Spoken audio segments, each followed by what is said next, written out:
Hello, everybody, and welcome to the entertainment headquarters, and welcome to Into the Darkness, my segment on the channel dedicated to all things horror.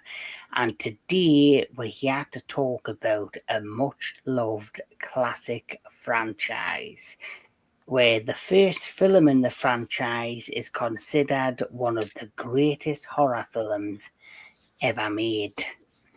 And to talk about this franchise, of course, I have a host of amazing guests. We have Mr. DJ Anubis of the Metal Tavern Radio. We have the Professor Dan Miller. Good afternoon. Yes, good afternoon in America and good evening here in the UK. And of course, we have Mr. Tony of the Dead. And of course, Anthony Jordan of Anthony Jordan's Movies and Gaming. And joining us tonight, we have Mr. Jake Hall. What's up, JK? Hello, Jake. Yes, and we also have our good friend, Mr. Jedi Granville. Hello, Jedi. Hello. Yes. So, the franchise we have to talk about is, of course, The Exorcist. And as we all know, The Exorcist is a unique franchise. For me, it's about religion. It's about, obviously, demons and all that and possession. And it's a much-loved franchise. So let's talk a little bit about it. So The Exorcist is an American horror media franchise that originated with William Peter Blatty's 1971 horror novel, itself inspired by the 1949 exorcism of Roland Doe, and most prominently featured in a 1973 film adaptation of the novel, spawned many subsequent prequels and sequels, although none of them, excluding the television series, compared positively to the original. So there are, as we've mentioned, quite a few films in this franchise. We have Exorcist, Exorcist 2, The Heretic, The Exorcist 3, Exorcist The Beginning. Then we've got Dominion, the prequel to The Exorcist, the television series, and then Exorcist Believer. So, Mr. DJ Anubis, we'll start with you. Can you remember first seeing the original Exorcist? No, I can't remember when I first saw it. I'm going to guess maybe 14 or 15. I would say it was way too young when it came out. I was probably like 3 years old when it got released, but probably didn't see it till about 84, 85 maybe, when it was on TV or like HBO or something. But I do remember it like scaring the shit out of me. And even now, like I'm looking at it, like the wiki, like I cannot believe it would cost $12 million to make this, but it made almost $500 million. That's insane. Mm-hmm. Yeah, very, very. And for the budget of its time, that's mega bucks. Yeah, to have made that much money. And I think, like we say, because it's considered one of the greatest horror films of all time, I think it's probably because of the impact it made and because of like the material that it deals with. You had people when this first come out that were, running out of the theatre scared.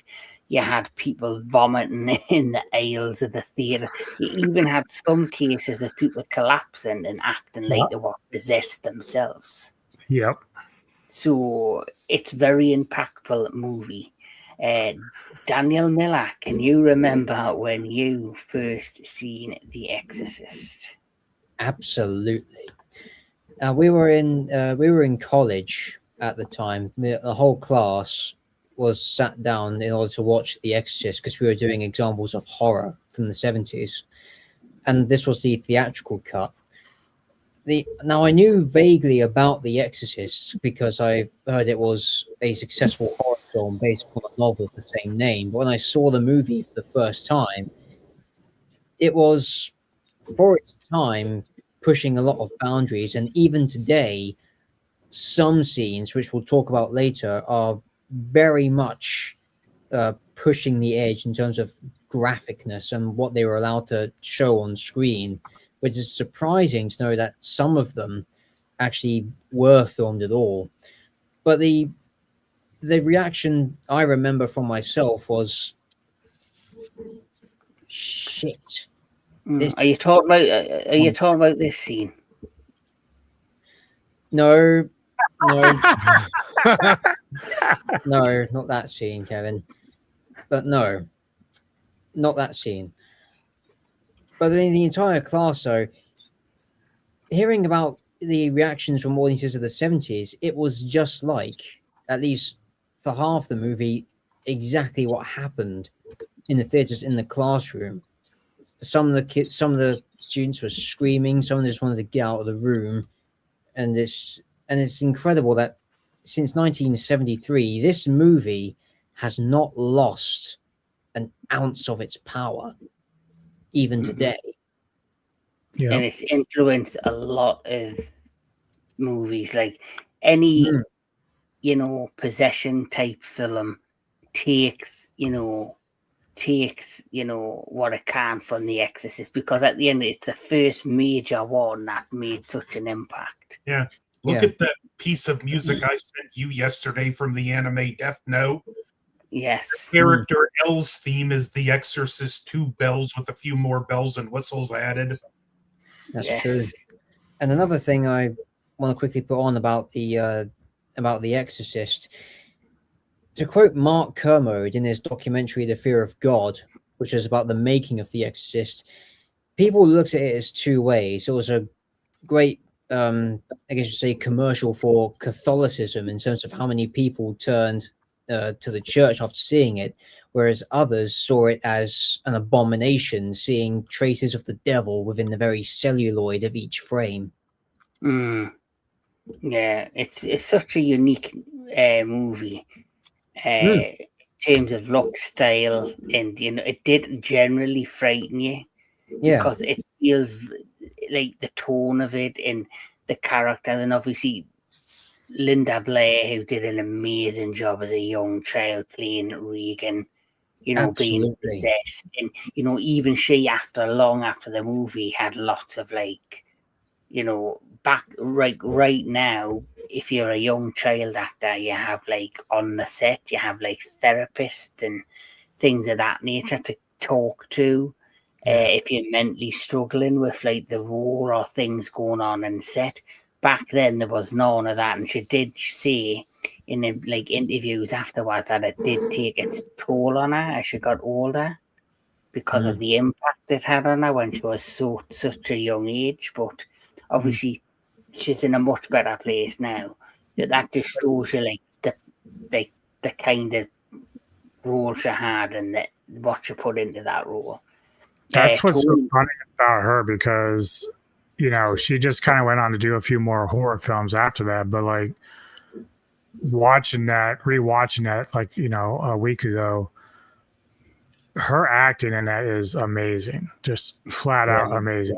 Everything you want from a girl being possessed or being scary or whatever, she did it. Even when she's just doing something somber, like when she walks into the living room while they're having their little get together and she pisses herself like that, you feel like the exact character that she's portraying. I can't get over just how great she was in this film.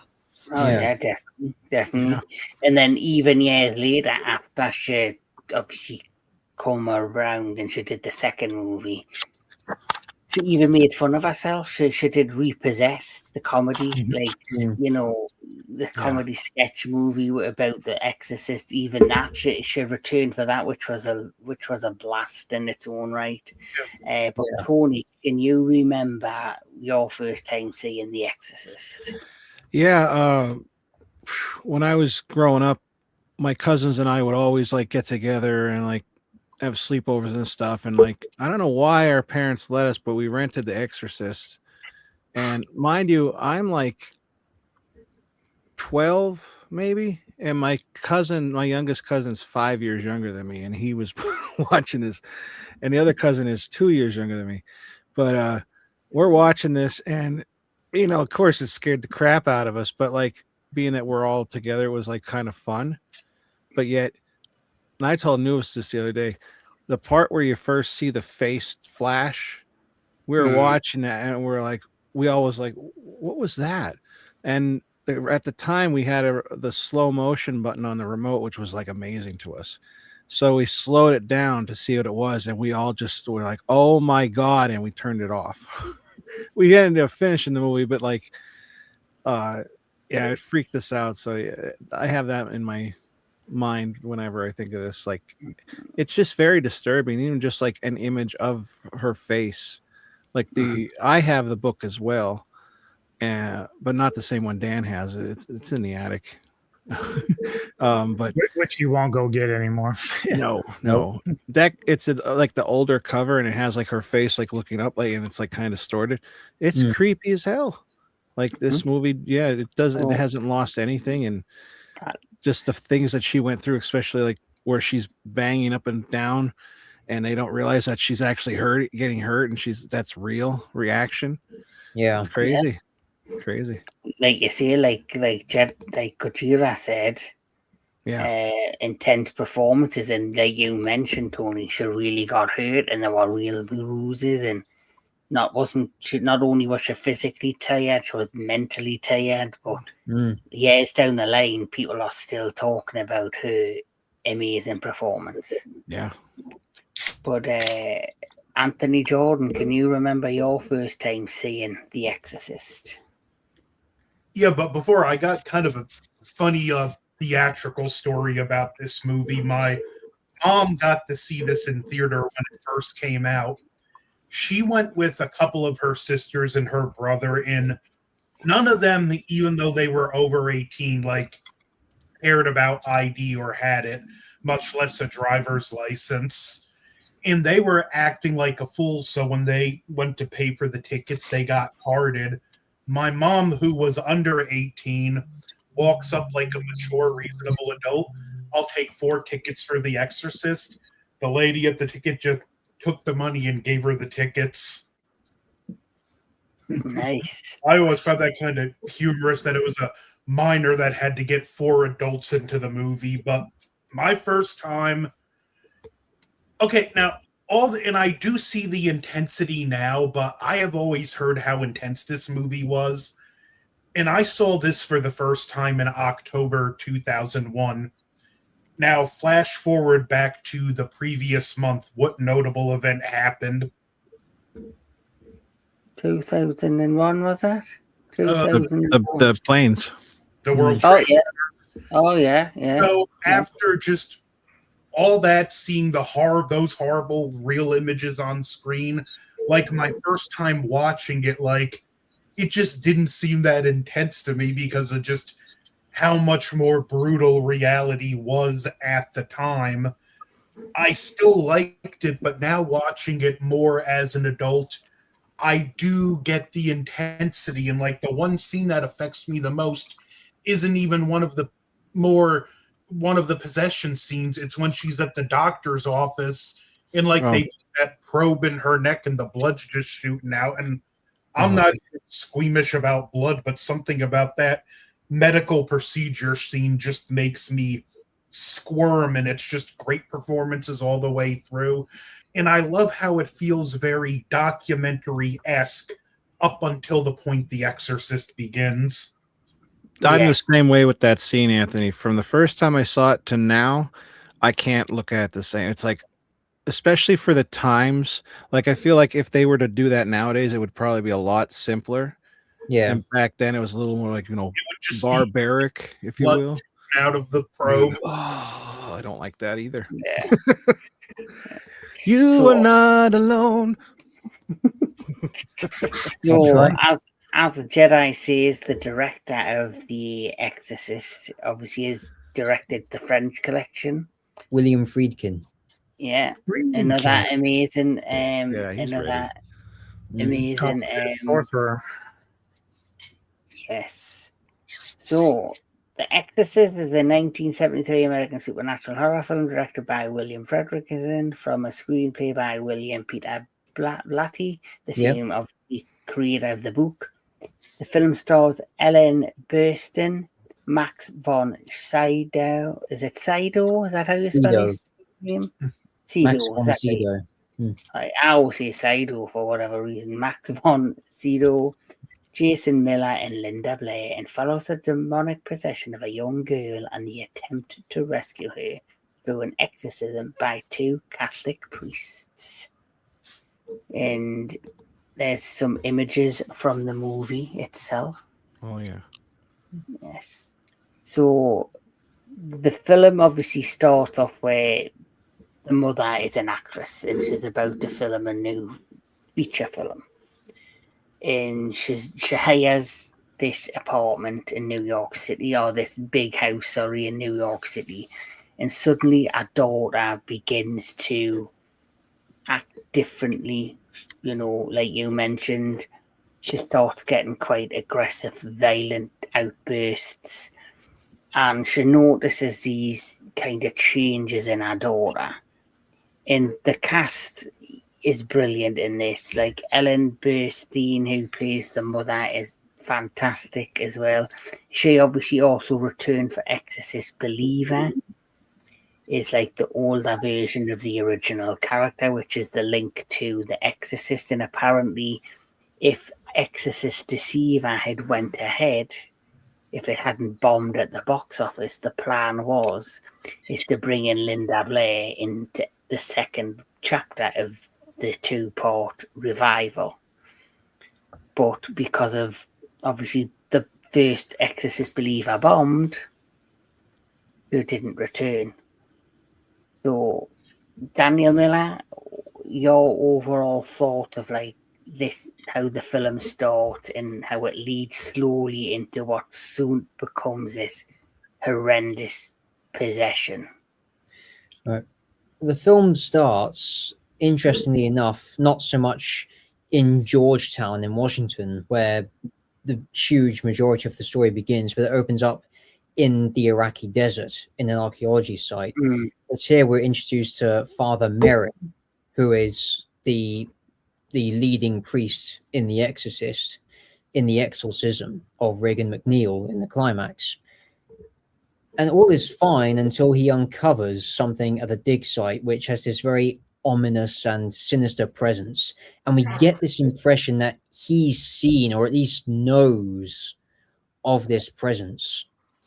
Later on in the scene, he's standing alone in the desert and he sees a statue of the demon Pazuzu, which is known in the book, which is an interesting thing because in the movie, not once does the demon explicitly identify itself. Instead, it just alludes itself to being the devil.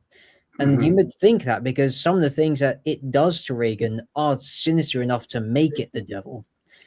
But it's also, as Father Merrin said when getting ready with Karis in the climax, the demon is a trickster and will try to confuse us by mixing lies with the truth. But yeah, the whole story itself, yeah. Hello, Brian. Now, the story of The Exorcist itself, whether you're looking at the movie or you're reading the book, it can be summed up as best by director Billy Friedkin when he was looking back on the movie. It's not a movie about Dracula. It's not a movie about the alien. It's a movie set in a real town with real people who have real problems. And within this town, there's a real house with a real 12-year-old girl who happens to be possessed by a demon. And what makes The Exorcist so complex is because Father Karras, played by Jason Miller, he plays a Jesuit psychiatrist, which is something that most people wouldn't put together with Catholicism psychiatry. And when he's talking about to one of the priests that he needs reassignment, this job isn't good because a lot of their problems, they come down to faith, and there's a lot of mental health issues involved. And then we see that he himself is losing his faith. Gonna say, yeah, he's losing his faith. He's having like a crisis faith. Yeah, because his mother is about to die. And of course, that plays a very key part in the finale. All the while Reagan's possessed, Chris, her mom, played by Helen Bernstein, she doesn't believe in the supernatural and possession. So she's trying to rationalize what's going on by seeing all of these doctors, these specialists, these professionals and psychiatrists. And it's only when it gets to the point of where the doctors shake their hands and like, we've been through everything. We don't know what the hell's going on with your daughter. So maybe you should just go and see a witch doctor, almost jokingly. And she's pushed to the point there. Yeah. And the mother then starts to see signs, and she then even starts to like question if this is like not a medical problem. But the doctor does approach it from a very like clinical aspect that basically it doesn't matter if this stuff is real. What matters is if she can believe it would work, then it would be worth looking into. Yes. Yeah. So, Tony, your thoughts on this particular, like the plot of this movie and how it develops? Well, it's like one of those like movies like from the 70s. It's, I don't know how to explain it. Like, you really have to pay attention to it because they don't really like explain. It's like mostly like a lot of stuff is visual too at the beginning, like with her going to the doctor and all that. So it's like you really got to pay attention to like what's going on. Like when I was younger, I never really understood why his mother died. Like it was like all of a sudden like weird. I don't know how to explain this. It's a weird thing in my head. Like how I feel about like when we reviewed the Grapes of Wrath or Death. Grapes of Death. It has like a weird flow. You know what I mean? Yes. Because of that, because of the time period. Like it's like a weird flow with these type of movies. But I mean, other than that, I mean, I the movie's still scary. It's great. I like the movie because it's a slow burn, but it never gets dull. Yeah. You're totally gripped by the situation that this mother's in and what Reagan's in, and you're also gripped by the performances of the two actors who play the priest. You've got one who's got a question of faith, then you've got one who's already faced this threat before or a similar threat, who was absolutely terrified to want to go and confront it again. But in the end, he has no choice but to confront his own demons. Mm-hmm. Yeah. And I just think it's brilliant. Like you see right at the beginning of the movie, you had the Pazuzu statue. Yeah, the Pazuzu statue right at the beginning. And then, of course, as you've mentioned, you have these chilling scenes with Regan. That's, not chilling, but it's pretty sick. But, like,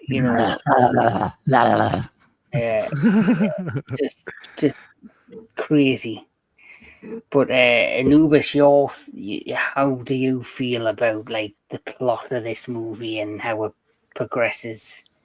I love it. I don't really see it so much as a slow burn for me personally, because like you said, if it keeps you engaged, it's not really a slow burn. Slow burn to me means like you're not really going to get to anything till the end. This one, it doesn't take long before you start. Like even when Reagan first takes her mom downstairs and goes to the Ouija board, you already know there's like an ominous feeling about what's going on when she starts talking about Captain Howdy's talking to her and all this stuff. The other thing that's so amazing about this film, and not many films are able to do this, but Jaws, when it came out, made people afraid to go in the water. This one literally drove people to go to church. That's the effect it had on people.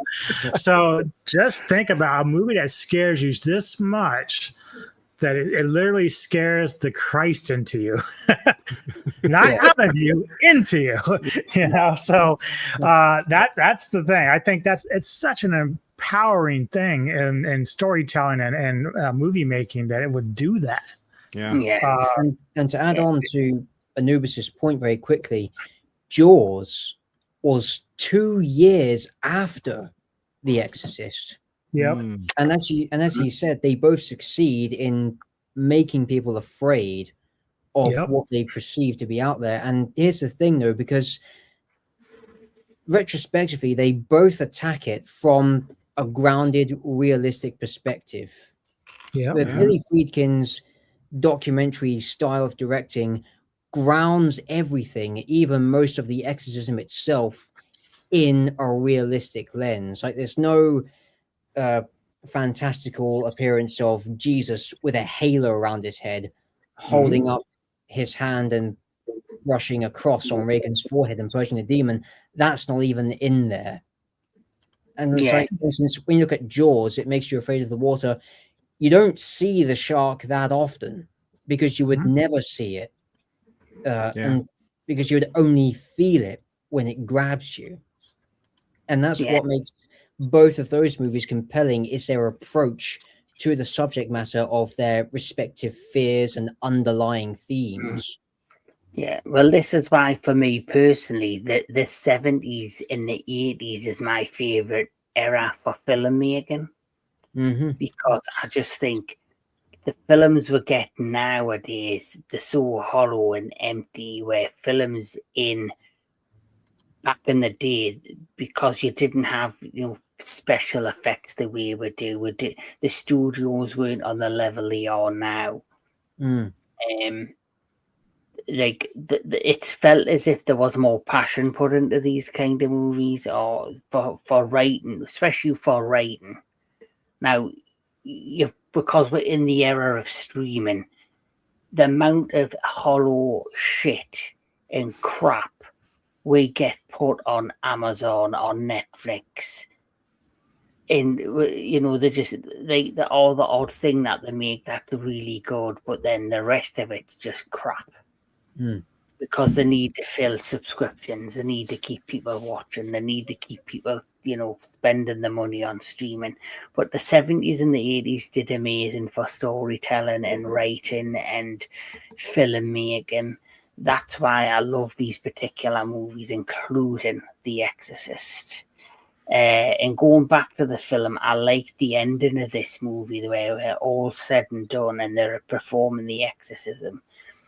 You've got the two priests, and one ends up having a heart attack confronting the demon that he's absolutely terrified of, and the other one ends up having to take over the exorcism, but then he himself, the great thing about Regan when she's possessed by Pazuzu is he's so evil in the terms that he plays on your mind by showing you things that really affect you. And of course, he got shown an image or images of his mother.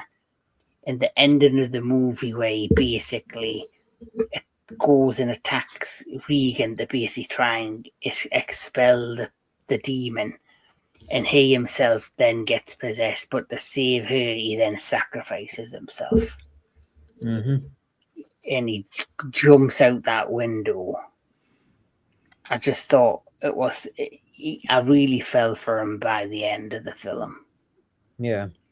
And it's also one of the best shot and edited sequences in the movie, with Karis falling down those steps. Well, it's painful just to watch that. Yeah. I would have hated to be in the stunt man. I hope he was well paid. Oh, he was. And also, he actually did this 3 times. And the actual actor who played Father Karras, Jason Miller, asked him, how can you do that 3 times, not feel any pain? To which the stunt actor just replied, Zen. Nothing, just Zen. Another thing, beginnings, that archaeological dig scene. It's amazing how a scene where absolutely nothing happens feels so tense and has you on the edge of your seat. Yes. It's the sheer look when he sees the statue of Pazuzu and sees the site and sees what's going on, and then you just know something from that point on is coming. Hmm. You don't exactly know what is coming, but when it does turn up and it's the possession of Regan, it just totally, takes the film into this whole different direction. And of course, we cannot talk about the film without talking about the film score.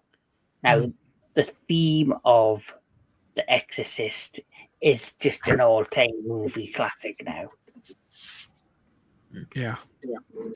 Funnily enough, that wasn't actually scored for the movie at all. Instead, it comes from a independent album by Mike Oldfield called Tubular Bells. Oh.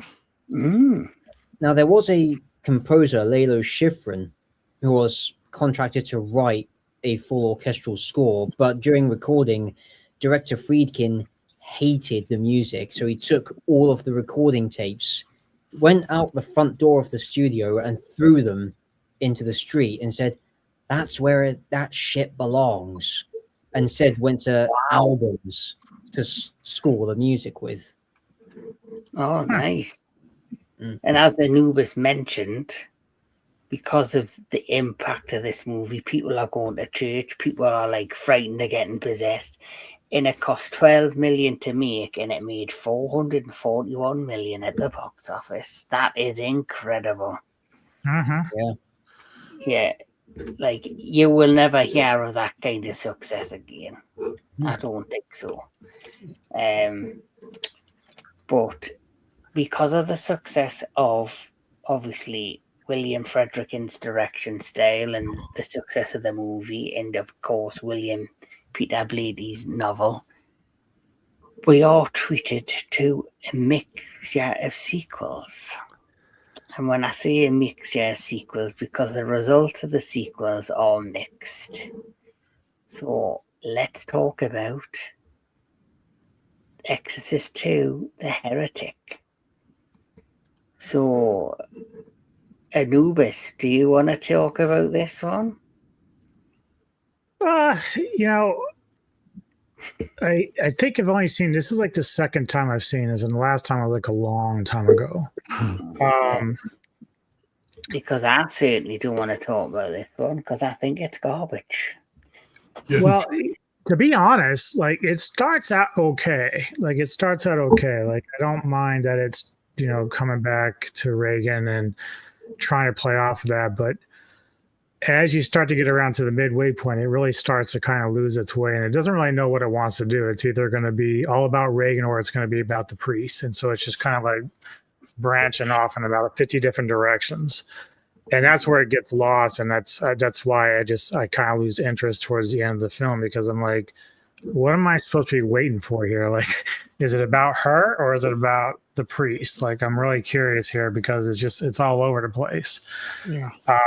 But again, they obviously were going to play off of the success of the first one, and whoever directed this really did a shitty job.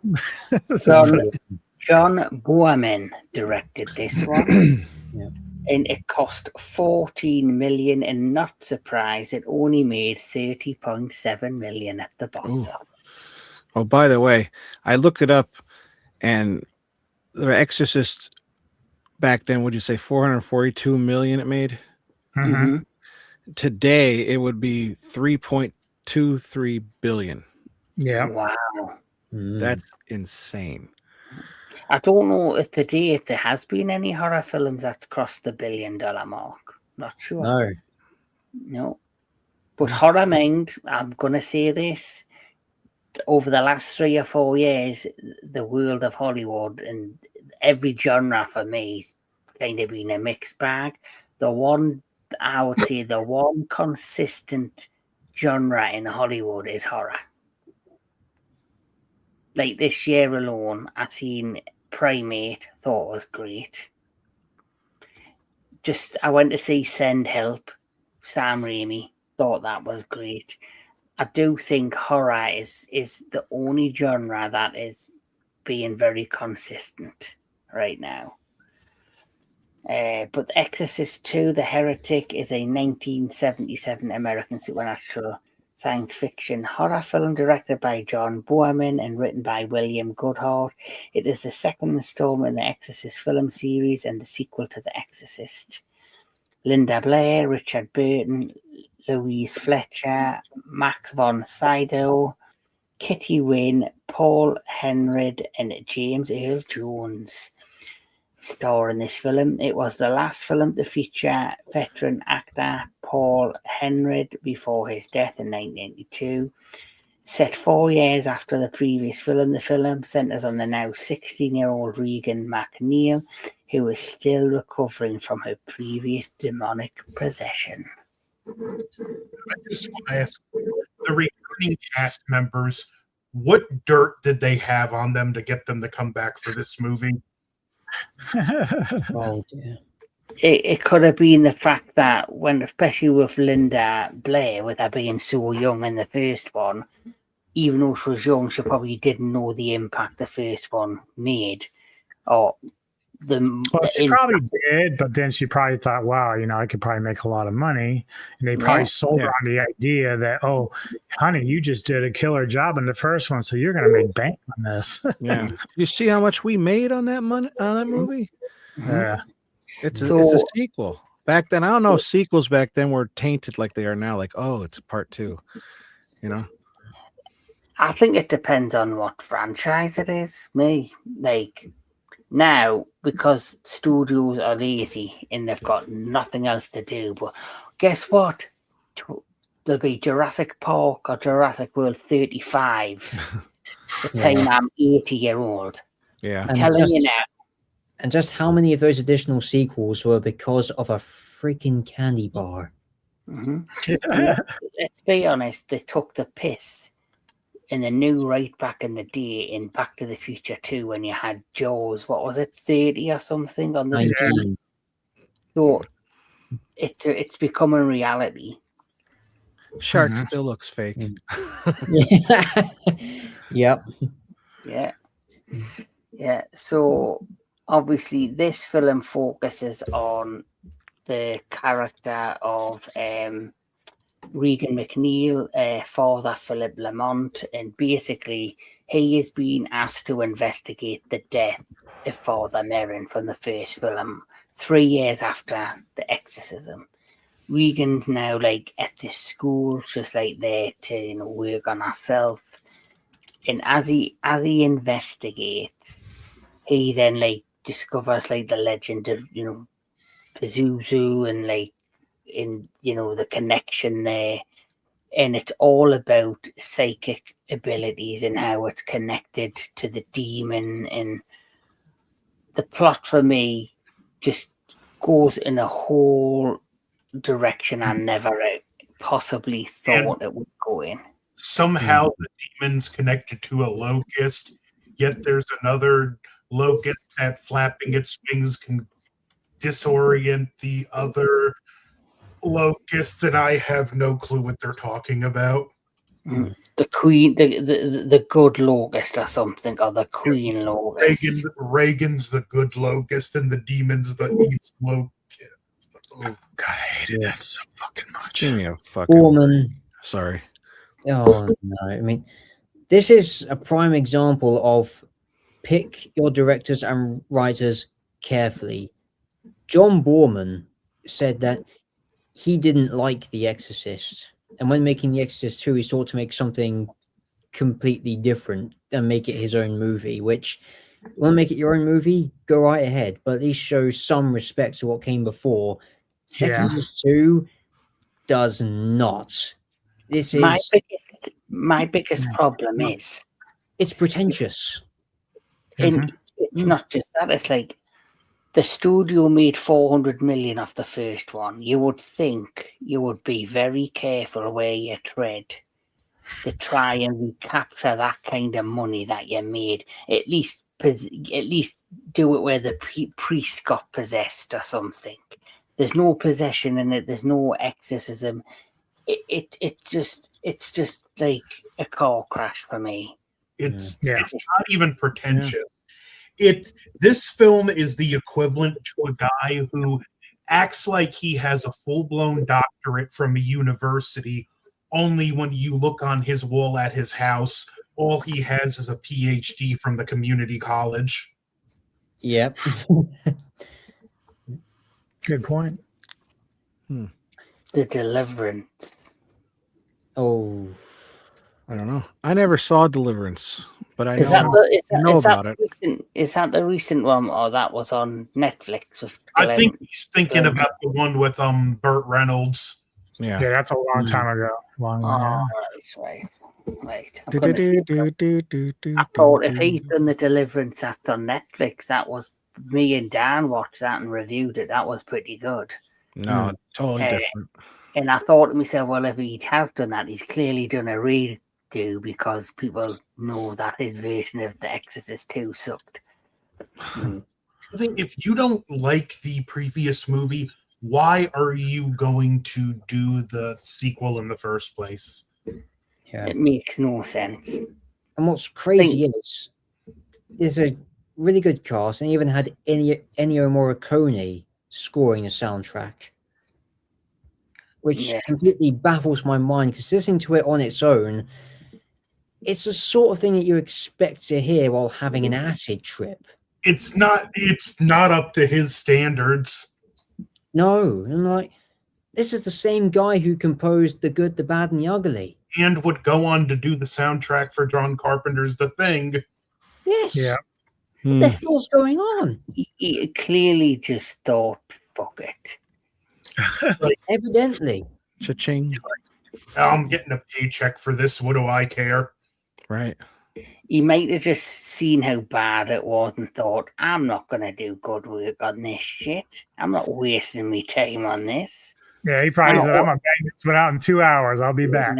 Yeah, he's probably like, I only deliver scores for good movies, not shit movies. So this is what you're getting. But like I say, this movie was just not a good movie at all. It's like, it's really hard for me to talk about it because it's like,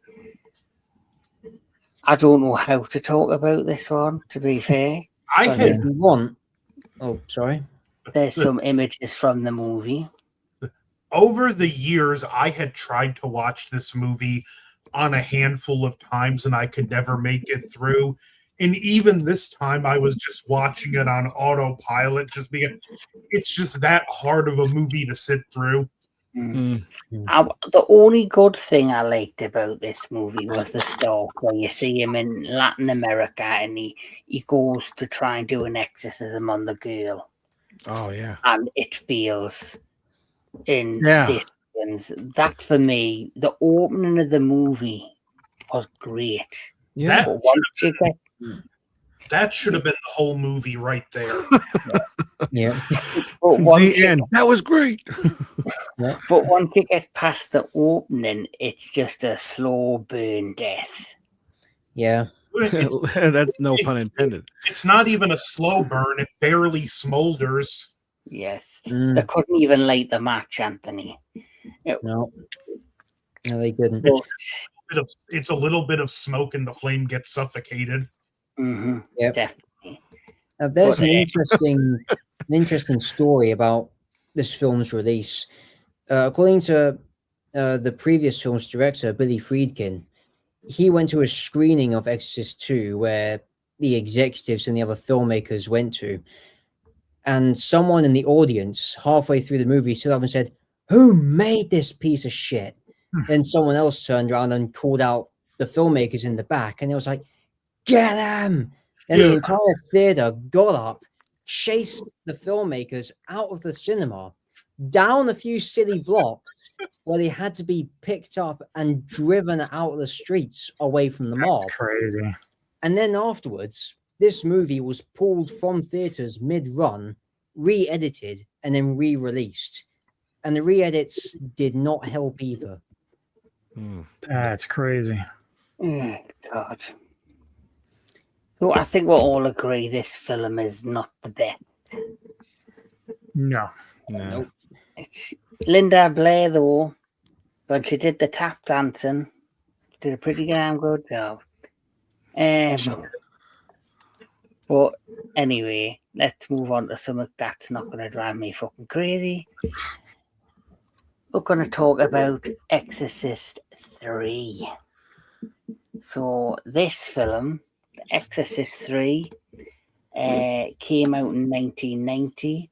It is also an American supernatural psychological horror film written for the screen and directed by William Peter Blatty, the writer of the book. And clearly he wanted to create a really respectable successor to his first book and film after the disaster that was the second one. And it's the real Exorcist too. Yes. So it's based on his... Yes, I was just going to say it's based on his 1983 novel Legion. It is the third installment in the Exorcist film series and the final installment in Blatty's trilogy of faith after the 9th configuration. And Serving as a follow-up directed sequel of The Exorcist. The film stars George C. Scott, Ed Flanders, Jason Miller, Scott Wilson, Nicole Williamson, and Brad Dourif. Professor, correct me if I'm wrong, but the other book, The Ninth Configuration, aren't there a few characters that, even though the names are changed in this one, they're intended to be characters from the Ninth Configuration? That is correct. If you read them back to back, The Exorcist, Ninth Configuration, and Legion tell a story about all of the traditional themes that Blatty's touched upon. There's The Exorcist, which is about the question of not so much do you have faith in God or do you believe in God? It's more about, do you believe in the devil, and are you open to the possibility that there are forces that we don't understand? The Ninth Configuration focuses more on the human condition, what we don't understand about things like trauma, psychosis, and all of these things about the inner workings of the human mind. Legion, this is an interesting one, which I'll talk a bit about when we actually get into the film itself. Legion, it's trying to find rationality in a state of irrationality, where we're trying to look out for light in a world that is, for a choice of words, completely shrouded in darkness. Nice. Interesting. Legion, for we are many. Yes, so here is a few images from Legion. Not Legion, The Exorcist 3. But they might as well have called it Exorcist the Legion or something. Yeah. That was one of the titles, but the studio rejected it. Mm. Up front, just the cast, like George C. Scott, if you start with him in your cast, you're already doing right. Yeah. He's such an angry dude. Yeah. And he's the kind of actor that he only signs on to things that he really believes in, and he obviously believed in this story. So Anthony Jordan, because you are a fan of George C. Scott and you do, I believe, like this movie, why don't you talk us through it? Oh, the film begins with a bit of a monologue, and you see some flashes back to Father Karras falling out the window at the end of the first one. In this scene, like, I'm at the scene where the doors of the church blow open and you see the crucifix open its eyes. I watched this the first time when I was like 13 years old, and that scene just chills down my spine, and I shut the TV off. And I didn't watch it again till a few years later, but it's a great opening because we get introduced to just these images that are going to be important later. Then we get introduced to George C. Scott, who's playing the police officer from the first film, and we see more of his history that he made with another priest after the supposed death of Father Karras. And there's also a murder of a kid, and it's another great scene because we see how good of a genuine person George C. Scott plays in this, how bothered he is by it. And it just has this nice moment where it's that nice slow burn where you're just interested enough to keep watching, and it tells you okay, something's up here, but you're going to have to buy the time to invest in the film to learn what it is. And a lot of that, I'm not saying he carries the film by himself, but a lot of that's on George C. Scott until Brad Dourif comes along and equally holds the film up on his shoulders. And just, I love this film from start to finish. Mm. Mm-hmm. Yes. Tony, your thoughts on the third film? Actually, skip me. I gotta go open the door for Shayna, and then I'll be right back. Anubis, your thoughts on the third film? I find it okay. I think people kind of overrated a little bit, in my opinion. But when we talk about some of the other films in the series, it's actually worlds better. It has a great cast. Like it's a fabulous cast. Brad Dourif, of course, George C. Scott, of course. So it's not like it's really hurting with the cast. But I don't know. To me, this one's one of those ones where it's just kind of overthinking itself, and I don't know. I kind of get lost in it sometimes. Although I still appreciate the little jump scare they give you with the person walking behind the nurse with the head shirts and the Yeah, the jump scare. Yeah, it's still one of the best things that come out of there. I like that a lot. Yeah. You know, The jump scare that inspired modern horror. So that was phenomenal editing there. How it goes to the scene with the shears, then you just see the decapitated statue. That somehow feels more visceral and graphic than if you had seen her get her head cut off. Yeah. Mm-hmm. What's also great is this slow and silent build up to that moment in that. It's all one static shot in the corridor from the far end of the nurse doing her duties before checking out a noise coming from one of the rooms, which gives us a jump scare. Mm-hmm. After the jump scare, where you go back to the normal silence, she then checks one last room, and just like that, the shadow in white comes out. Then we just have that suggestive shot of the headless Jesus statue. Yeah, because really, they, as you said, they lead you up to that. I mean, there's a lot of like silence and just her walking to the rooms, listening to sounds, come back, because you keep thinking it's going to happen earlier than it does. So by the time she walks back for that final time to the right, you're like, okay, there's nothing here. And then all of a sudden you get this person in a white thing with shears trailing right behind her. It's like, wow, finally they give it to you. So it's like the build up to it. Oh, that scene. I actually think in this, George C. Scott's single best moment of acting in the film is after his friend's murder scene where he's discussing it at the police station. He has that one momentary outburst where he gets to express his grief before he has to collect himself and, all right, I'm the investigator. I have to be professional about this. Yeah. Mm-hmm. And the scene with the eyes. Classic. Yes. So I really enjoy this movie. I get where Anubis is coming from, where like there are times in it I notice it does overthink, but I just think because of how negative my reaction was to the second one, this was just a hell of an improvement over that, and I'm quite happy to go from The Exorcist, skip the second one, and go straight into the third one. That's exactly how Blatty intended it to. Thank God, because he did a good job, because I don't think I can't believe I had to force myself to watch the second one. Yeah. Honestly, I actually watched half of it and thought, I'm going to have more fun if I go to the toilet.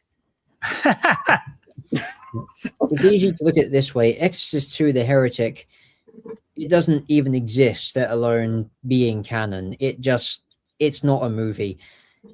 If they called it something else like Swarm of the Locusts or whatever, then no one would bat an eye to it. But because it has a title after one of the best horror movies ever made, everyone immediately thought this is just complete garbage. What the hell are you doing? But then Exorcist 3 comes along, and because the studio mandated that this would be Exorcist 3. It was an improvement over 2, but there was still some confusion, at least in its initial release. But when, over time, when Scream Factory released the film on Blu-ray, along with a restored cut based on Blatty's novel Legion, it has grown a lot more of an appreciation and even a cult following. Yeah.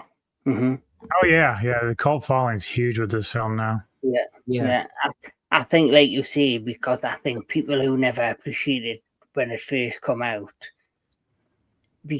because of this, then it's like most films, they might get a negative reaction when they first come out, but it slowly through time grows on people and then slowly develops. And next thing you know, it's like if you look at even like the Texas Chainsaw Massacre 2, when we did our review of them, that for me is one of my favorites in the entire franchise. When that first come out, it wasn't well received, but it's developed such a huge following since it came out. Psycho 2 as well. Oh, definitely. Tony, are you there? No. No, Tony. No, Tony. Oh, No, Tony. So Tony is busy, so let us get cracking and talk about the next entry. Now, I think this is very interesting because we didn't get a sequel to another sequel for many, many years till 2004. I do believe we had the television series, I think, in between. But it was 2004 when they finally decided, right, we're going to take a chance and do another Exorcist film. But the funny thing is, the original director, which I think was Rennie Harlin, had his film, and what ended up happening is the studio disliked the movie. So then they hired another director to take over, and then he edited the footage in his way and added reshoots and all of this stuff. And in the end, they ended up with 2 movies. The first being Exorcist the Beginning, and the other one being Dominion, the prequel to The Exorcist.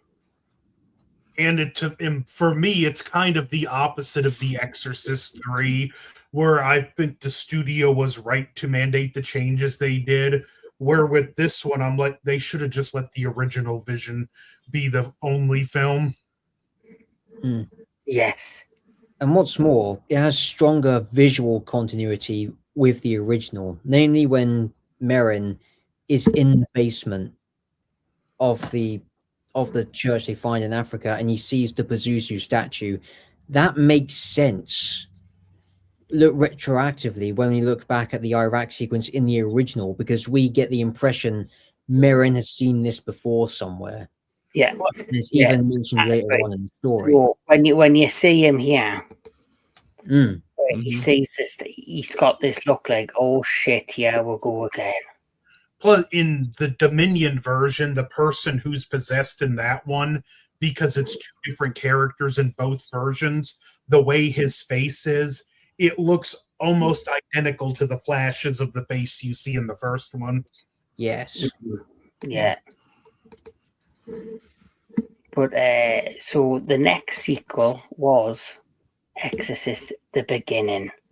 So Exorcist the Beginning is a 2004 American supernatural horror film serving as a prequel to The Exorcist and the 4th installment in the Exorcist film series, directed by Rennie Harlin. The film stars Stellan Skarsgård, Isabella Scoruppo, and James Darcy. The film follows Father Merrin, whose faith has been renounced after his experiences in World War II, as he works as an archaeologist and discovers dark occurrences while excavating in Kenya.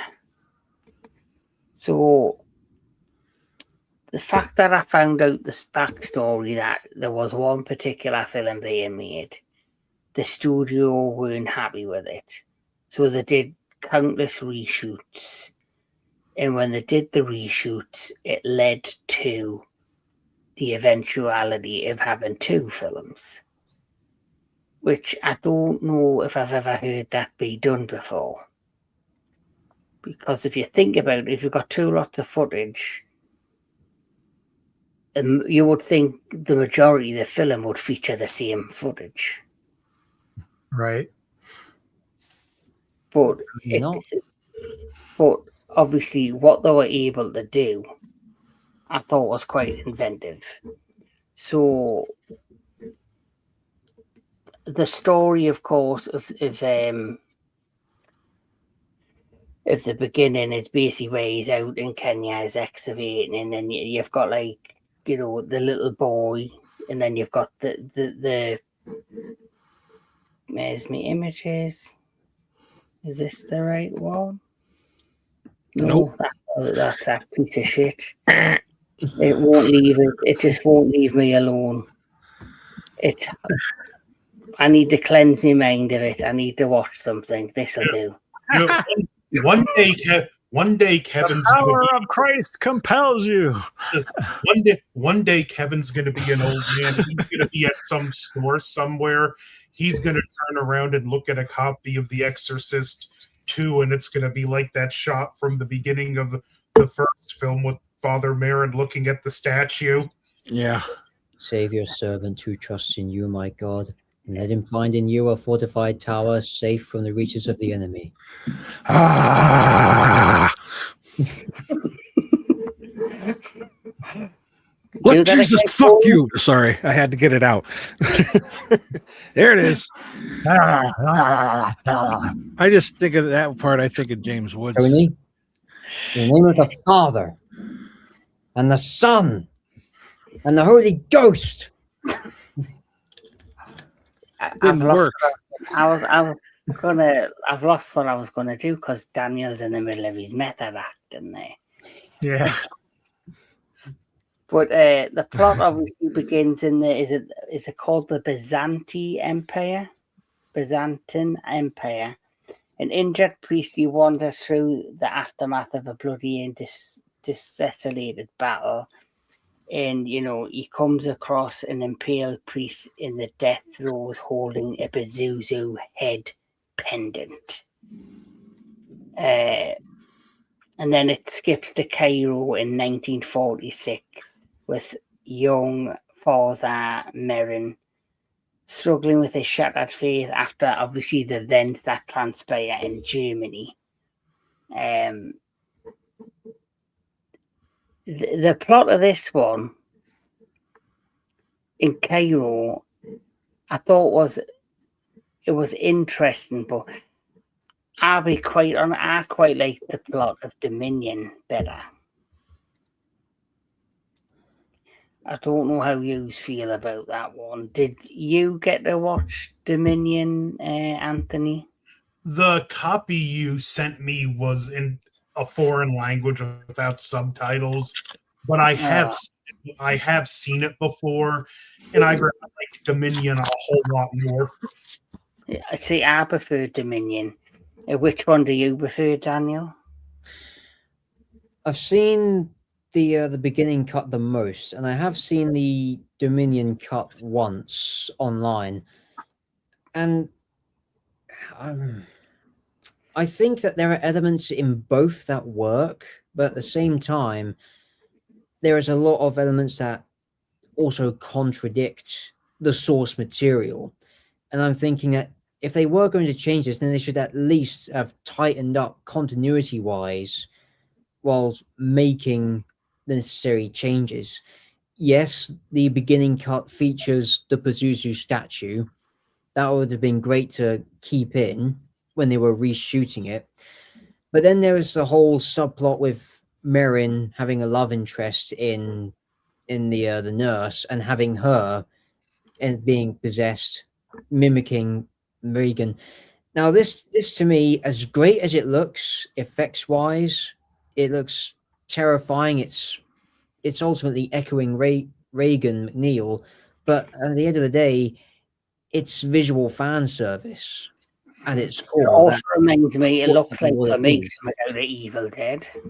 And to me, this is where when I did watch the beginning, once it was revealed who was possessed, that's where the film completely lost me, because just the writing and acting for her being possessed was just more comical than anything.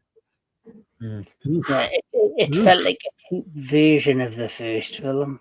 Yeah. What about Why you? does Anubis? everybody that gets possessed look the same? Because imitation is the inferiorest form of flattery. Not ever. Yes. Exorcism of Emily Rhodes didn't go in that direction. No, but I mean in this franchise. I guess it's just the way it goes. And it. What about Anubis? What's your thought on Believer and Dominion? Believer. What, the Beginning. Believer or beginning? Beginning And and Oh, Dominion. sorry, beginning. After He wants to get past this. beginning is by far the superior film. It's not even close. Dominion sucks on so many levels. It's just garbage. And the fact that they both share a similar plot theme is irrelevant. My biggest issues with Dominion, if we're going to just go into that anyway, is that too much CGI. It looks like shit, Yeah, and I the hate it CGI so shit. much. Plus, I didn't mind the fact that she turned out to be the one possessed. I thought that was the nice twist. When Neko and I saw this for the first time, I went in with very low expectations, very low. I thought Stellan Skarsgård's amazing. And the fact that she was just, I kept thinking it was the boy. I just kept thinking it was the boy or somebody else that was going to be the possession, but it turned out to be her. And some of that, the shots in the tomb, where she's in the tunnel system and stuff like that shit was terrifying. I really liked that. Whether or not she shares similarities to Reagan, it doesn't matter because we get a lot of that throughout a lot of these films anyway. Even in Believer has it, sharing a lot of similarities. So I'm not too worried about that. And maybe, I mean, we could point to Evil Dead as like a reference, but the fact is Exorcist came out before Evil Dead. So maybe that's where they got their inspiration. But either way, I like this. I can't tell you, like, you guys tend to like the story of Dominion more. I mean, I don't know what exactly it is about Dominion. They're close. They do change up a little bit, but I don't know. I thought this one was much better put together than the other one. My opinion. I just think that this. I think the first one, the beginning, because when they filmed, I don't know if it was. I'm not sure if it was Dominion that was getting filmed in when it was handed into the studio that didn't like it, or if it was Believer. Sorry, the beginning. Sorry. Dominion was the original cut, then it was handed over and became the beginning. So you, straight away, I can understand your point, Nubis, because they handed over Dominion. The studio didn't like it, didn't like the story, or didn't like it. So then, as it was editing, they probably took a lot of its budget and did reshoots for the beginning, and you can see the beginning has a stronger budget. Like you said, the effects when she's possessed are brilliant. The CGI is more better, where I feel as if they also were at the point where they went, right, we can't just hide this on the bottom of the cutting room floor. We might as well salvage the footage, give it a little bit extra money, put some shitty CGI in there, and release it. But I prefer the story of Dominion more than the story of the beginning. But I do like the special effects and things of beginning. Like, obviously you've got this guy who in there he looks like a fucking demented elf. But I can understand why they used him, because he looks very much like the original Pazuzu from the original film. And I think obviously clearly that was the reference in the link, even though the original Pazuzu, I think, was the face was a woman. Yeah. It was a Mhm. female. But I Yeah. definitely get where they come from. One of my favourite shots, though, in Dominion is this. Yep. Now, that was fucking sick. I love this. But they did good in beginning too. Beginning was very gory. Yeah. But I Yeah. do like the setup here more than I did in beginning. My thing Yeah. is, I'll give you the special effects, but my thing is just the way Dominion tells the story, even to how it handles the flashbacks to what happened to Father Marin during World War II. I just find more compelling. It's And more then, compelling and it's more sympathetic. and then when you go on to also have just a possessed character that's handled in a better way, for me, it's like, yeah, the CG's horrible, but I'm willing to forgive it for the rest of the film.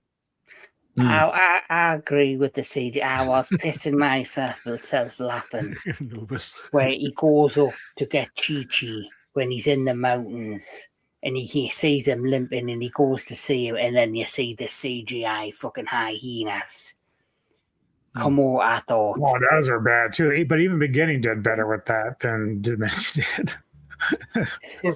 You want, I suppose you could argue that it was some hallucination brought about by the influence of the demon. But so the demon can make CGI hyenas. But Dominion for me is, I like the story better, but did it get worse or did it get better? Is it as bad as people say it is? Because the next entry is Exorcist Believer. Are you a believer? I hate Blumhouse. You believe her if So, I The Exorcist Believer is a 2023 American supernatural horror film directed by David Gordon Green, Anthony's favourite director, who co-wrote the screenplay with Peter Sattler from a story by Scott Teems, Danny McBride, and Green. The sixth installment in the Exorcist franchise, it serves as a sequel to The Exorcist. The film stars Leslie Orban Jr. Can't pronounce her name. I'm not going to try. Is it Lydia Jewett? Yep. Olivia O'Neill in her film debut. Jennifer Nettles, Norbert Leo Burt, and Anne Down, and Ellen Burson and Linda Blair reprise their roles from the original film. Its plot follows a photographer who must confront the apex of evil when his daughter and her best friend are possessed. We'll go to Tony. No, because he never seen the fucking film. I didn't get to see it. But I'll tell you what, can I be honest? Mm-hmm. I'm glad, because this franchise sucks, except for the first one. I'm just gonna, I mean, there's good things about it, but I'm not even upset that I didn't watch this. I mean, I'm sucks that I didn't watch for this, but a double possession. I watched the very beginning where she got blessed with her stomach, and that's as far as I made it. And then it like pop-ups and shit. But like, I don't know. Well, then we get down to a little bit of wokeism towards the end of it, which I really love. You know how I love that shit. I was gonna actually ask you guys, is this movie woke? It isn't for the most part, but there's clearly towards the end you think it's going to go heavily shoehorned in. Yes, you think you're going to go one way, and it's like, okay, I didn't expect it, but then they do what you expect them to do. And they do. You have like multiple different religions all join to confront Anthony, are you leaning on a button? You're glitching or something. Yeah, there you go. Well, nope. He's like, yeah. Something's going on, Anthony. Oh, there it's stuff. Hey, now he's back. There you go. You get multiple different religions come together to form a group exorcism, ignoring that so many of the religious beliefs of all these people performing the exorcisms clash. Yeah, presumably was fucking with your shit there, dude, because he was pissed off that you're bashing this movie. He's sitting there, but go ahead, try to talk. Yeah. Yeah. I'm not surprised either, Matt. The devil is a trickster. If you do anything to unmask him as a trickster he is, he'll reap vengeance or even try to stop you in your efforts. Yeah, so obviously this one, you've got the two girls who are best friends, and they go out and they go missing, and after a few days they're brought back, and just like with Regan, they start changing in behaviour, and then it slowly comes upon them that it's nothing medical, that it's probably something a lot deeper. This is when the father finds a book, and the book is obviously from the mother of Regan's mother from the first film, who he reads and goes, "Oh, I'll give her a call and see if she'll turn up and help help me daughter with the exorcism." It should be noted the only reason that actress returned for this movie is because she got paid enough to donate a scholarship to the acting college she went to. Yes. Nice. That's nice. Yes, And but there's a major continuity problem there. After Reagan's exorcism, her mother said she doesn't remember anything and doesn't want anything to do with the memory herself, yet she's written a book. that's what I found weird. She didn't want anything to do with it. She wanted to forget it and start a life afresh without the memory of the events because it was so traumatic on her. But then she's now a best-selling author on exorcism. Well, didn't you see the deleted scene? They got that blinky thing from the second one. They went into her subconscious and they just wrote down what she said. And then she woke up not remembering it. Oh, Oh no, I shouldn't give Blumhouse any ideas. but They won't use your ideas anyway if they're good. So That's true. Well, that the was a thing. terrible idea. Yeah. I mean, this is the thing with Blumhouse. I mean, yes, they may have the occasional one-hit wonder, but it's a studio of filmmakers that when they do legacy sequels, which is what the term is now, legacy sequels, they're made by people who have seen Thank you, Top Gun original, Maverick, but for creating they have legacy never. sequels. Yeah. It's like they've seen The Exorcist, but they just don't understand The Exorcist. That's the problem with Blumhouse. And while yes, there is a reboot of The Exorcist by Mike Flanagan, who's done Midnight Mass, Fall of the House of Usher, and Haunting of Hill House, great shows. While yes, he can do great things with those shows, but I feel the damage from David Gordon Green's movie has already been done. There's no new sequel to The Exorcist now. It's become a joke, a shadow of itself, just like the many imitators that followed since the turn of the 2000s. It's just not. No, it's. I used to like Blumhouse when they were just an independent art house studio that was making independent horror films, and the films were great that they used to do years ago. But then once they made a massive profit, and once they were like making big money, they basically decided, right, we're going to become the Disney of horror. And because they have that mindset, and because it went down that road, they're like, they just cling on to anything in the release. They're a bit like a streaming service, like I said earlier, how they'll release one or two maybe films that are decent, but then the rest garbage. Like everybody knows my hate for Night. Hey, what? Night Swim. Oh, Night Swim. Imaginary was crap. Night Swim was horrendous. Were they did they create what was it called? They did the All reboot of Eyes? Candyman. See, I thought Oh. the reboot of Candyman was okay. Yeah, And it I wasn't didn't, horrible. I didn't mind it. They Yeah, it did the wasn't bad. most recent Wolfman. That was That not was not good. garbage. And That- Halloween that- Ends. That was Hobo Oh. on Crackman, not That was, Wolfman. that was the crack man under the bridge. Yeah. Invisible, or I mean, The oh yeah, Invisible that was Man. right. They did Wolfman. Yeah, keep in mind, Jason Blum wants to get the rights to both Friday the 13th and Nightmare on Elm Street. He's calling those franchises his white whale. I'm like, you have read the book, haven't you? You know the white whale killed Ahab.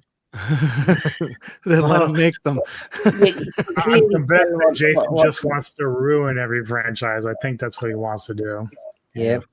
No, he wants to make money. So in his mind, if he got Nightmare, if he got Friday the 13th, you know for a fact he'll create another Freddy versus Jason or Freddy versus Michael Myers. You know that's what he's aiming for. You'd probably want to do like a Marvel Cinematic Universe type film with the three of them in. Or he just do exactly what they did with Megan, or at least try to. Yeah. Second Megan, what the fuck was that garbage? I thought it was fun for what it Oh, was. of course you do, Tony. The first one I thought was it's not a serious movie. Like it's kind of stupid, but like you have to be in the right frame of mind for some of this shit, you know? But I don't think these movies even made with frame of minds in mind in the first No, place. you have to put your frame. You got to get out of your element and into theirs. They have no element, Tony. I don't want to get into that. I don't know what frame of mind you have to be in for those movies, but I don't ever want that frame of mind. I mean, I don't mean I just makes them not as bad. Like, I watched Megan 2, and I was like, I don't like that little girl, and I don't like the girl who supposedly made Megan, but like, I found it like because it wasn't horror driven, I thought it was better. That's it. And the first one, I thought she wasn't really like scary. I just thought it was a total shift. Like, how can you make it like it started off being something like Chucky, the first one, and then they turned it into Belita Battle Angel by the I don't second even one. think Chucky's that good. If you look carefully, you can see the professor's soul is currently trying to leave his body. Sorry. So, would you consider this a flop? The film cost 30 million, but The Exorcist Believer made 137 million. Now, Kevin, the term flop is not appropriate for this. This movie is a calamity. What movie are we talking about yet? Believer. Exorcist Believer. It's a calamity. It's a car wreck. It's a blemish. It's a Blumhouse.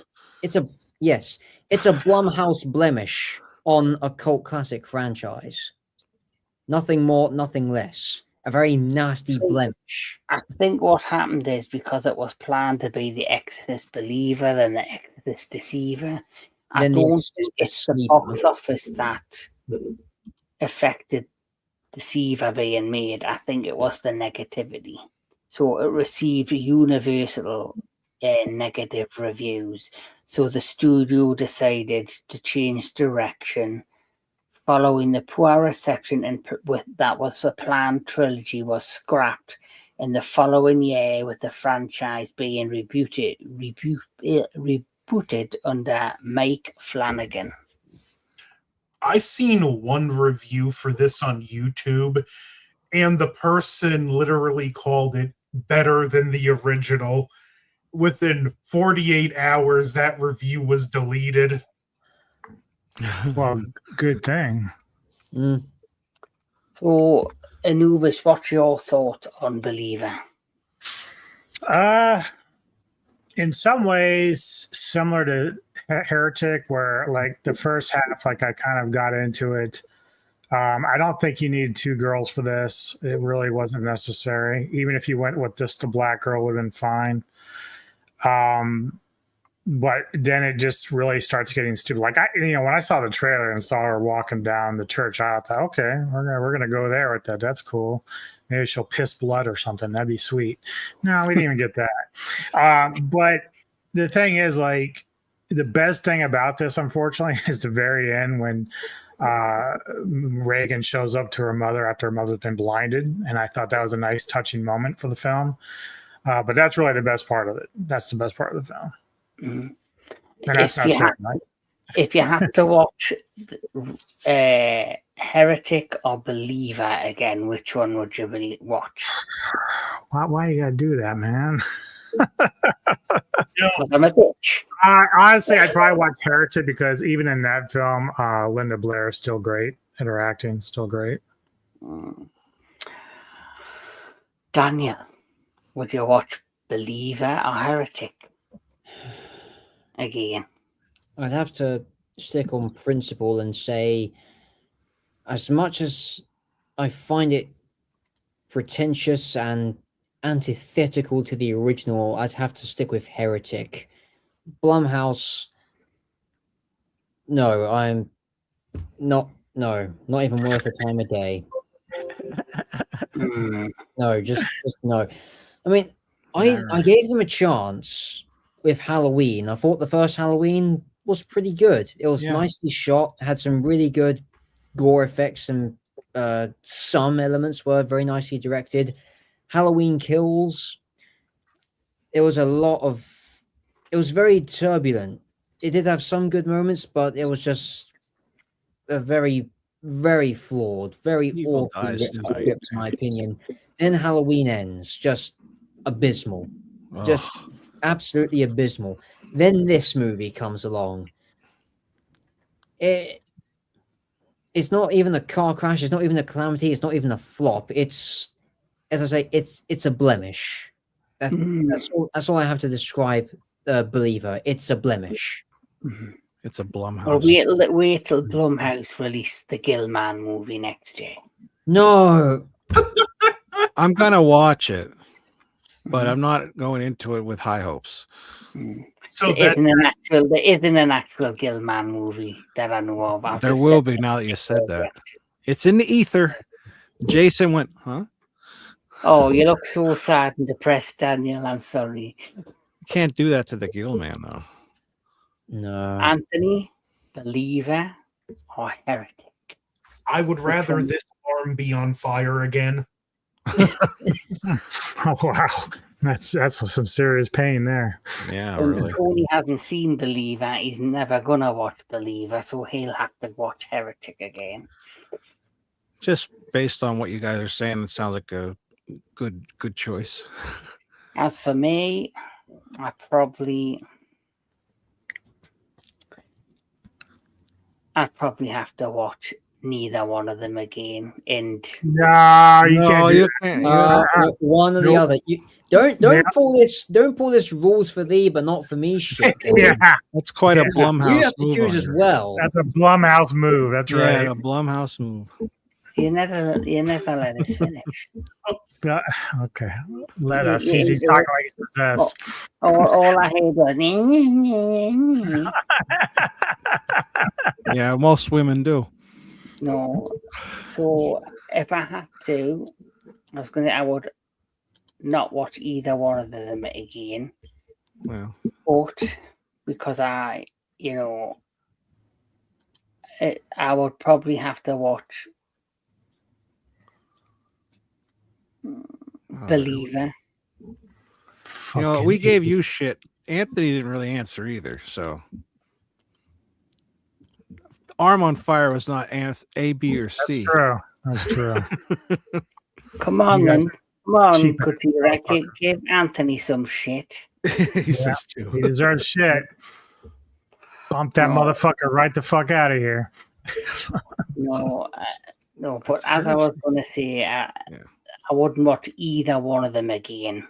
Yeah. But I would probably watch Believer again because I think the only thing I like, it's unique because it's got 2 people possessed, and out of all the Exorcist films, it's the only one that's done that so far. And they try, I suppose, in their own way, they try to do something different to what we've had before.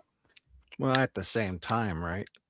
Because other people have been possessed in the other movies, just not at the same time. Legion. Or Exorcist 3. Yeah. So here's the good part, gentlemen. It's time to rate and rank these suckers. Woohoo!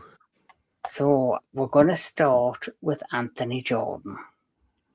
Well, we going from last place Believer, second to worst would be the Heretic. Then I would go The Beginning. In third place Dominion, which is watchable. Second place, this is going to be controversial, but Exorcist the original. And first place, I'm sorry, but Exorcist 3 is my favorite. Wow. God. You Wow, fucking that's even shocked me. Yeah, you better hide and turn your mic off. Yeah, he ducked out. Mr. Tony is dead.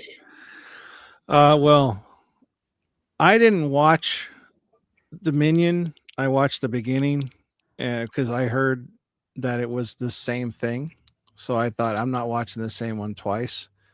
So with that being said, my least favorite one was probably that one, probably The Beginning. And then next would probably be part 3. I didn't get to say about what because I had to open the door and all that shit, but I think there's parts of it, like I like the way the kills are and that stuff, like, you know, like I like that stuff, but I don't like that it's a kind of like a psychic killer in a way. Like I don't like that they're possessed and that's a serial killer kind of thing. I don't like that. And like if it was just played off of a movie and then I don't know, the guy was possessed killing people, it'd be different, but I don't know. It's I didn't like it.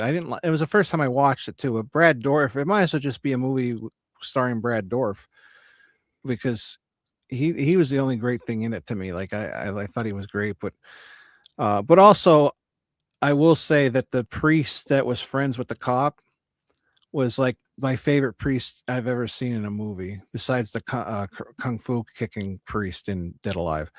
But like, he was just like, I was like, I could chill with this guy. He like drank, smoked, cursed, and all that. He was cool, chill, laid back. But and when he died, I was like, well, that fucking sucks. Like that was my favorite guy in the movie. But yeah, that 3 and then 2 and then of course 1. Like, and if you ask me, you don't have to see anything else but 1. None of them. They all suck. There's parts that are good, but overall as a movie, it's to me, I don't like them at all. Like I don't own any of them, but if I would own only the first one. But this is the first time I've actually seen the second one because I've only ever seen up to the first part where she's under and you see Pazuzu, like a flashback. When I first saw that back then, it freaked me the hell out. So I never watched it until now. So I did get to see a couple of them for the first time now. But yeah, the first one is always going to be the best one. And I could see why it's still talked about and nowadays and everything. So, yeah.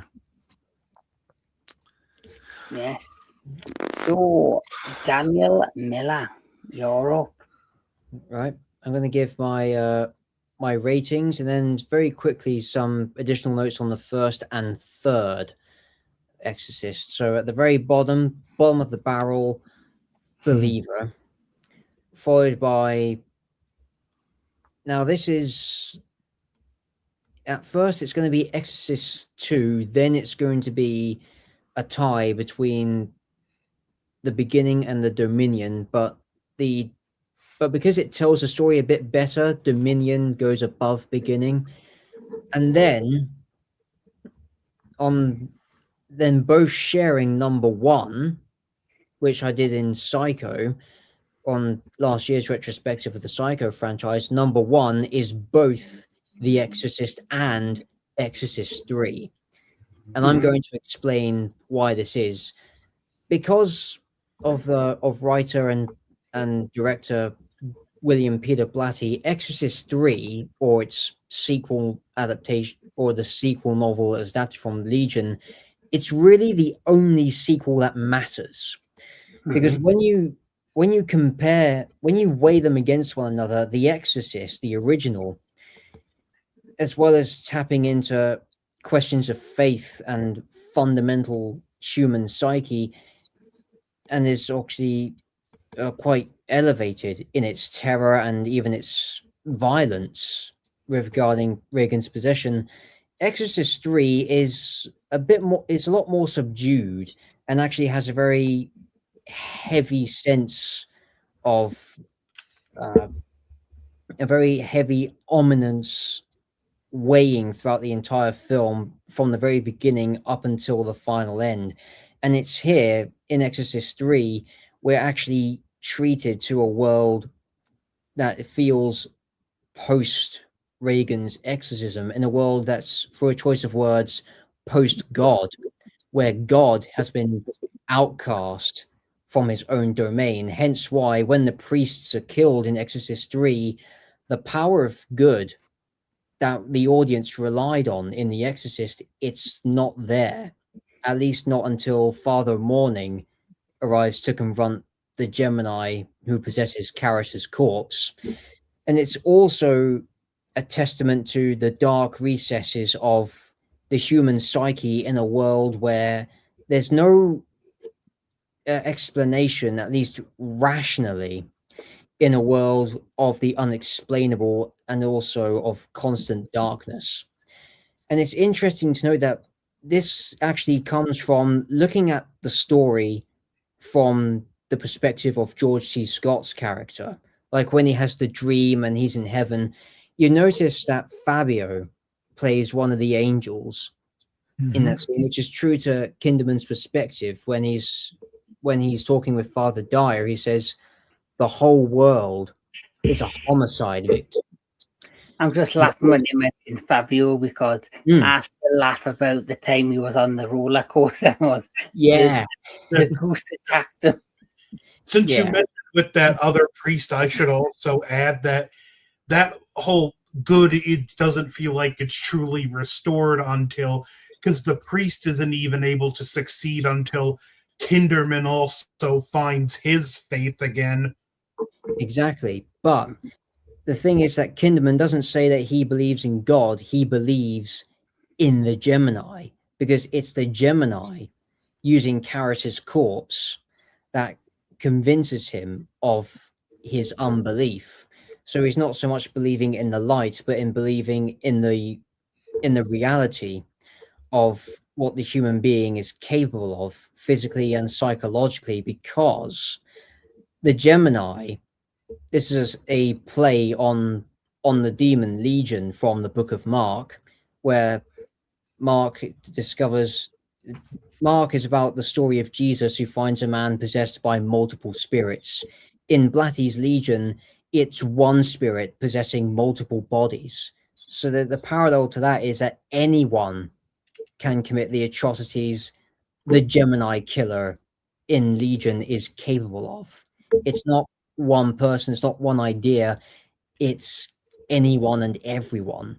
Nice. In some way, shape, or form. And it's when Kinderman sees the light of evil from the Gemini's victims as they rise up out of the floor in the theatrical cut. It's in that scene there that that tiny simmer of good from Kinderman's despair, which is human, that allows the tiny good of God to bring Karis back into his conscious fold and fight off the Gemini, whereas Kinderman can finally free him from his predicament. And it's interesting how in both movies, Karis is the unsung hero. Twice, his sacrifice stops the evil, and twice in trying to do the right thing, he dies. And twice we see Kinderman break because he's lost a good friend more than once, which is more in depth in the Exorcist novel. But because it was short of time, a lot of it was cut from the film. But if you read the two novels or watch the two movies back to back, it makes perfect sense.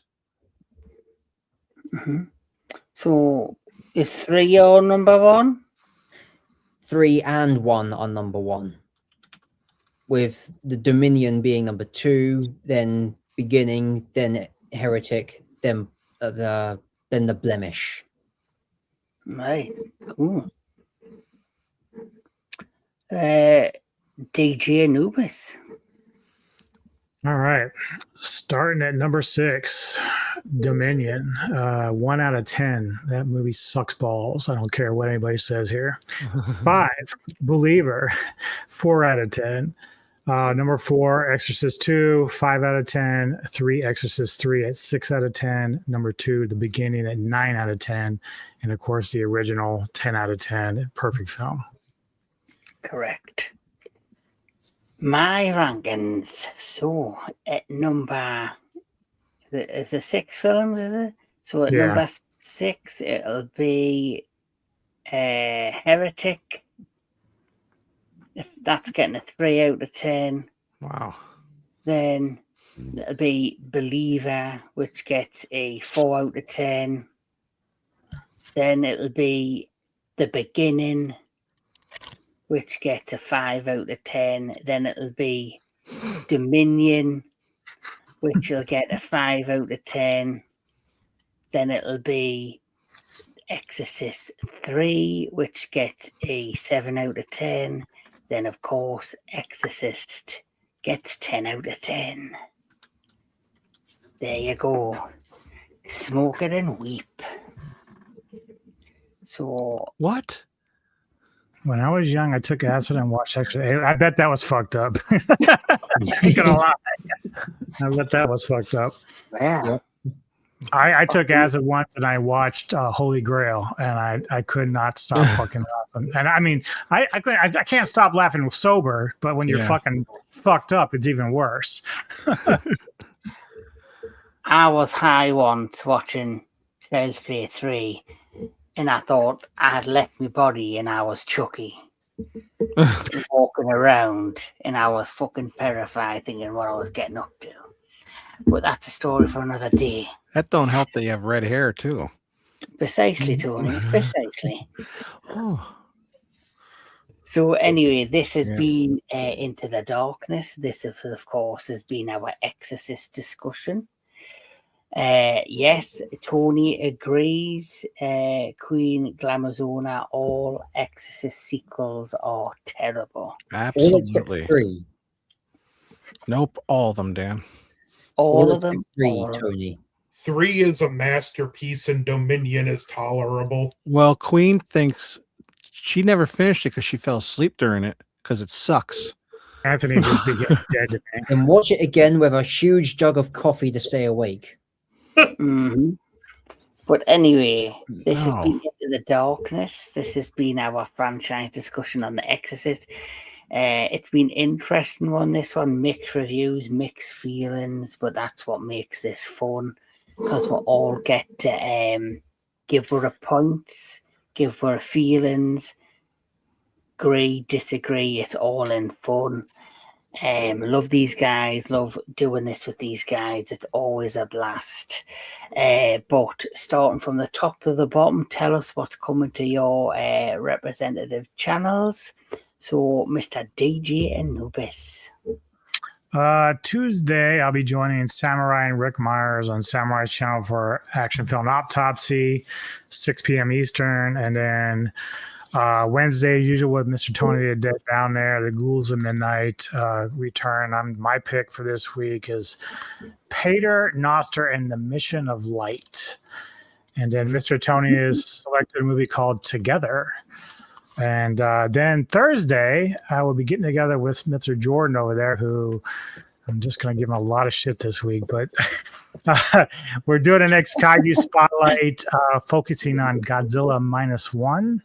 Nice. And then Saturday, Neko and I will be reviewing the best rock and metal albums of February. The film you're reviewing, Tony, together, is it the one that came out last year? Yeah. Yeah, I was in my top 10. I really liked it. I have yet to see. He didn't see it either, right? I haven't seen it. Yeah, so we're gonna pop all our I'm gonna together say cherries. is the school scene in the bathroom. I was holding my own ball sack, cringing. Oh, okay. Say no more. Alrighty then. Anyway, I won't grab my balls during that scene then. spoiler: what I get up to in the cinema. Anyway, joking, people, joking. Yeah, Joking. Mr. Daniel Miller, what's coming up on your channel or on your social media? What has come up is another time-lapse illustration inspired by the concept art for the unproduced Godzilla from 1994. It's up on my channel and ready for you guys to take a look. Also on the radio front, I have written a full episode for the original drama series Huntsford on Ooze Valley Radio, as well as created a new character who has a formal introduction in that episode. Nice. Awesome. Tony, anything else coming to your channel? Well, like Nuba said, we got Ghouls coming up, and then the next day I'll be over on my flock. It's because next Thursday is my birthday, and the day after is our anniversary. So the next Thursday's my flock is dedicated to my birthday and the anniversary. So, you know, if you've ever been over there, you know, it's just kind of like, 18 plus and, nothing serious. Yes. But have fun and have a great birthday. I'll be working that day, but have a great birthday, Mr. Tony. well, thank you. 46 I'll be. Yes. 56, everybody. 56. That's right. Anthony Jordan, what's coming to your channel?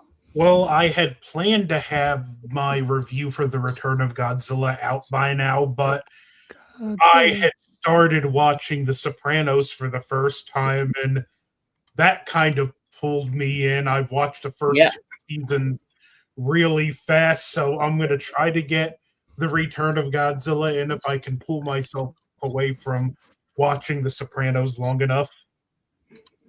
You won't. By the way, not to cut you off, but when is that Sopranos thing?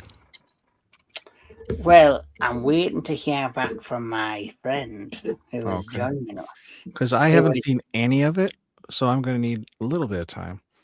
Yeah, well, I'll it's start going to now. be it's going to be in April, so you've got a full month. Okay. Yeah, there's a scene at the end of season 2. I lived for the summer of 2004, literally right across the street from where that scene was shot. I've got it scheduled for April the 11th, but I'm hearing for confirmation of my friend. Okay. Cool. Sorry, I didn't mean to cut you off, Anthony. I totally forgot to ask about that before. He don't give a shit. Right. No. So anyway, that is what's coming on their channel. What's coming up on my channel next is it'll be next Saturday the 7th. It's the next Retro Classic Movie Show, which is MS47, which is in 45. Oh, is it 45? I put 47 on here. 45, right? Can change it. Boom, sorted. I jumped ahead 2 weeks ago for Ghouls too, so it's understandable. Yeah. MS45 is his pick for the Retro Classic Movie Show, but is a little teaser what's coming up on Into the Darkness in the future, we have two really good things coming up. We have Critters. the Critters franchise. That's right. Something I really, really enjoy. I was telling Anthony I'm really tempted to get the Arrow box set. And of course, we also have Sinister Hmm. double Mr. Boogie. reviews. So There's only two, right? yeah, Sinister and Sinister 2. Oh, yeah, double So review. that's what's coming up next on Into the Darkness. Cool. But for everybody who's watched, thank you very much. Thank you for everyone who's commented and interacted. I will really appreciate it because it makes these things, the streams, the discussions, so much fun. Appreciate you all. Thank you to all my amazing guests. Please like, share, and subscribe to each and every one of them because they are amazing individuals, amazing people.